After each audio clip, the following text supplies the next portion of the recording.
But the moment you stick out your neck for the gospel, the moment you decide that you're going to be a Christian and you're going to serve God with the whole of your life, you can be sure that some waves of troubles, you can be sure that some storms of trouble will come against you deliberately for stepping out for the truth, for accepting Jesus Christ as your Lord and Savior, for choosing to do the work of the Master.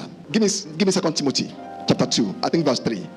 Verse 3. He told Timothy, he said, thou therefore endure hardness. That same word used for afflictions in verse 5 of chapter 4 is the same word used for hardness in this chapter 2. So he told him, he said, you therefore endure hardness as a good soldier of Jesus Christ.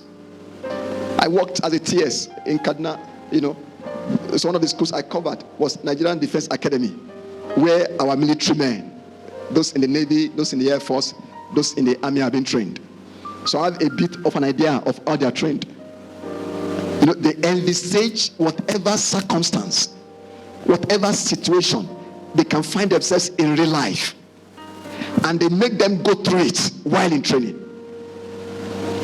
And that's why it's so difficult. I don't think I've seen one before. A military man who have a big tummy.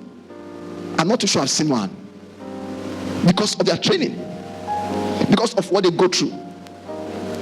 And Paul was using that to illustrate how the life of a Christian should be. You should be prepared for the afflictions. You should not complain when afflictions come. You should not murmur when afflictions come. The last thing that should come to your mind, and if it comes, you should resist and reject it, is giving up. Giving up on God, giving up on prayers, giving up on the word, giving up on the church, giving up on pastor should be the last thing that should come. Of course, the devil will try to suggest it. Now, when we know who we are, and then we allow God to train us as we should be trained, we don't give up when it comes. In fact, some of those military men, after they've gone through the training, and then there is a real life situation, they are happy. They want to go to Maiduguri. They want to go to, what's it called? They want to go to Burkina Faso. They want to go to anywhere where there are action. They want to go. They are not afraid because of what they have gone through. So whatever we're going through now, sometimes you can put the devil where he belongs. You can see it as part of what God is using to prepare us for what is coming ahead. We don't know what is coming ahead. We don't know what is coming tomorrow. God knows. So all of these things could be part of what God is using to train us and to get us ready. Because the truth of the matter is, like I keep saying, the perilous times are here. The last days are here. And you can never imagine what is going to happen in these last days. But so that we can stand strong. So that at no point are we going to give up.